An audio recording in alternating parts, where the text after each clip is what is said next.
दोस्तों, कर्म का भी क्या विचित्र गति है।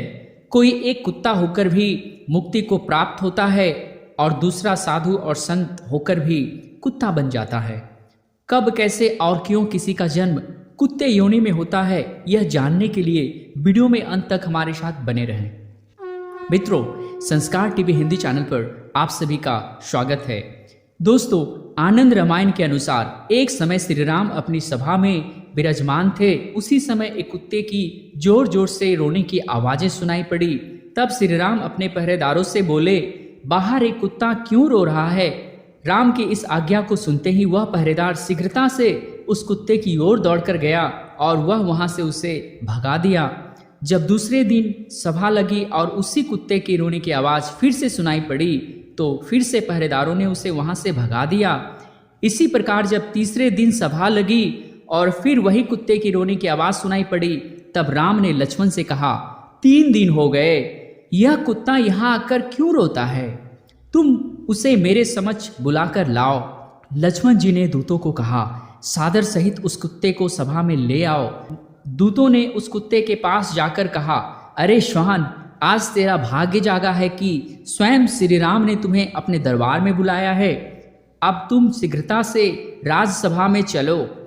तब उस कुत्ते ने दूतों से कहा, हे दूतों, मंदिरों में, यज्ञशालाओं में, किसी तीर्थ स्थलों पर, भोजनालय में और रति स्थान यानी जहाँ स्त्री पुरुष एकांत में सोते हों और संध्या उपासना वाले स्थानों पर मुझे जाने का अधिकार नहीं है। और यह तो श्री राम का मंदिर है। मैं कुत्ता बड़ा पापी योनि में उत्पन्न लिया हूँ। तुम श्री राम को जाकर कह दो, मैं वहाँ कैसे जा सकता हूँ। कुत्ते की इस प्रकार बात सुनकर दूत बड़े आश्चर्य में पड़ गए। वह सोचने लगे कि यह कुत्ता कितना धर्मपरायण है। दूतों ने दरबार में जाकर श्री राम को सारी बातें सुनाई।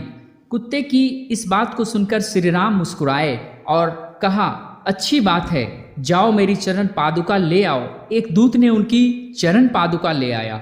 उस दिव्य चरण पादुका को पहनकर श्री राम अपने हाथ में रत्नों की छड़ी लिए धीरे धीरे जब अपने दरबार से निकलकर उस कुत्ते के पास पहुंचे, तब रत्नों की छड़ी को अपने कांख में दबाए कुछ नीचे झुककर मुस्कुराते हुए उस कुत्ते से पूछा, हे श्वान, बताओ तुम्हें क्या दुख है, तुम क्यों रो रहे हो। तब वह कुत्ता श्री राम के चरणों में प्रणाम करके कहने लगा, हे दीन वत्सल, आपने मेरे लिए बड़ा कष्ट किया है जो आप स्वयं चलकर मेरे पास आए हैं। हे महाराज, मैं आपसे न्याय मांगने आया हूँ। मैंने सुना है कि आप किसी के साथ भेदभाव नहीं करते हैं, इसलिए मैं एक विशुद्ध प्राणी आपके दर पर आया हूँ। मैंने कोई अपराध नहीं किया है, फिर भी एक सन्यासी ने मुझे पत्थर से मारा है, जिसके मारने के कारण मेरा पैर टूट गया। मुझे चलने में बड़ा कष्ट हो रहा है। आप तो जानते ही हैं, वैसे भी हमें सबसे निम्न योनि में जन्म मिला है। हम मनुष्यों की तरह कमाकर अपना पेट नहीं भर सकते। हमें तो कोई अपना झूठन डाल देता है, हम तो उसी को खाकर अपना गुजारा कर लेते हैं। ऊपर से हमारा पैर तोड़ दिया, अब तो कहीं हम चल फिर भी नहीं सकते। इसी बात से दुखी होकर मैं आपकी शरण में आया हूँ। हे राम, मुझ नीच जाति के प्राणी को न्याय दीजिए। तो दोस्तों, आप यहाँ पर सोच रहे होंगे, यह कैसी बेतुकी बातें हैं। क्या कुत्ते इस प्रकार अपनी बात को कह सकता है। तो आपको बता दें कि आनंद रामायण के अनुसार राम के राज्य में केवल कुत्ते ही नहीं बल्कि पेड़ पौधे भी बातें करते थे। वह हंसते और रोते भी थे। वैसे आस्तिक लोग इस बात को समझ ही गए होंगे, भगवान सभी जीवों के मन की बात समझ जाते हैं, तभी तो वह भगवान है। कुत्ते की बात सुनकर श्री राम ने उस सन्यासी को बुलवाने का आदेश दिया। वह सन्यासी राम के पास आया। श्री राम ने सन्यासी से पूछा, हे स्वामी जी, बताएं आपने किस अपराध के लिए इस कुत्ते की टांग तोड़ दिए।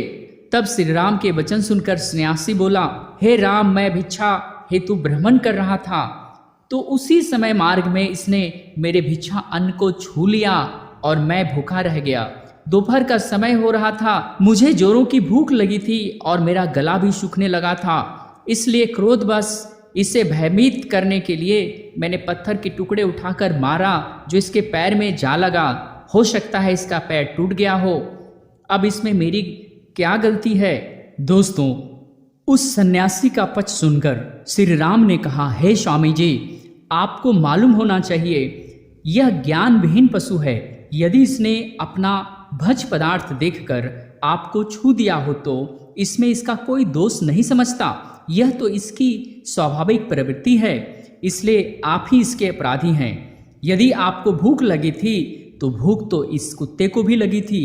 आपके पास भोजन कमाने को विवेक है, आप कहीं से भी फिर से अपना भोजन एकत्रित कर सकते थे, परंतु इसको भोजन न मिलने पर भूखा ही रहना पड़ा होगा। फिर श्री राम ने कुत्ते से कहा, हे श्वान, यह सन्यासी तुम्हारा अपराधी है, इसलिए मैं तुम्हारे ही निर्णय को रखता हूँ। तुम जो चाहो इसे दंड दो या छोड़ दो। श्री राम के वचन सुनकर कुत्ते ने कहा, हे प्रभु, इस सन्यासी को किसी शिवालय का महंत बना दीजिए, क्योंकि इसके अंदर लोभ, लालच, क्रोध, ईर्ष्या, द्वेष और घृणा कूट कूट कर भरी है। इसे अपने ही अवगुणों से अपनी करने का दंड मिल जाएगा। दोस्तों, इस तरह कुत्ते की बात मानकर श्री राम ने उस सन्यासी को सुंदर वस्त्र पहनाए, फूल माला और चंदन से उसे सुशोभित किया और एक पालकी में बैठाकर उसके साथ तरह तरह के बाजे बजाते हुए एक शिवालय में ले गए और उसे वहां का महंत बना दिया।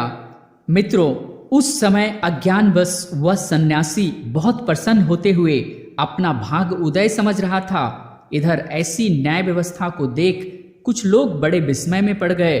उन्होंने श्री राम से पूछा, हे प्रभु, सन्यासी ने तो कुत्ते की टांग तोड़ी थी, परंतु उसे दंडित करने के बजाय उसे शिवालय का महंत बनाकर उसे बहुत सारे सुख दे दिए।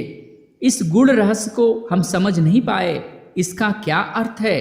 तब श्री राम ने लोगों से कहा, आप यह बात स्वयं कुत्ते से ही पूछ लीजिए। दोस्तों, आप भी यह सोच रहे होंगे, टांग तो कुत्ते की टूटी और महंत टांग तोड़ने वाला ही बन गया। आखिर कुत्ते ने सन्यासी को दंड क्यों नहीं दिया? तो दोस्तों, जब लोगों ने उस कुत्ते से पूछा कि तुमने सन्यासी को महंत क्यों बना दिया, तब उस कुत्ते ने कहा, हे सभासदों, कुछ स्थान ऐसे होते हैं जहाँ लोभी, लालची, कामी, क्रोधी, ईर्ष्यालु और घृणा करने वाले लोगों को नहीं रहना चाहिए। मैं जो कुछ भी कहता हूँ उसे ध्यानपूर्वक सुने। जो मठ, वाटिका और ग्राम के मुखिया होते हैं, जो अनाथ स्त्री तथा अनाथ बच्चों के धन का अपहरण करते हैं, जो गाली गलौज करते हैं, जो ब्राह्मण, गौ तथा मंदिरों के धन का गलत इस्तेमाल करते हैं, जो चोरी करने वाले होते हैं, जो होम यज्ञ के लिए एकत्रित चंदे के पैसे को चुराते हैं और बेईमानी करके धन इकट्ठा करने वाले होते हैं, ऐसे सभी लोगों को मरने के बाद कुत्ते का जन्म मिलता है। हे सभासदों, मैं भी पूर्व जन्म में एक मठ का महंत था। लोभी, लालची स्वभाव के चलते मैंने मठ पर आए हुए धन को धर्म कर्म में न लगाकर स्वयं उसका उपभोग किया, इसलिए मैं भी इस जन्म में कुत्ता बना। वह सन्यासी मेरे साथ जैसा व्यवहार किया है, उसका फल देने के लिए मैंने उसे वह पद दिलवाया। दोस्तों, कर्म की भी क्या विचित्र गति है। यह कुत्ता होकर भी मुक्ति को प्राप्त हुआ और वह सन्यासी होकर भी कुत्ता बन गया। मर्यादा पुरुषोत्तम श्री राम ने उन दोनों का कितना उत्तम न्याय किया। दोस्तों, अगर यह वीडियो आपको अच्छा लगा हो तो वीडियो को लाइक कर कमेंट में लिख दें जय श्री राम, और संस्कार टीवी हिंदी चैनल से जुड़े रहने के लिए चैनल को सब्सक्राइब करना न भूलें।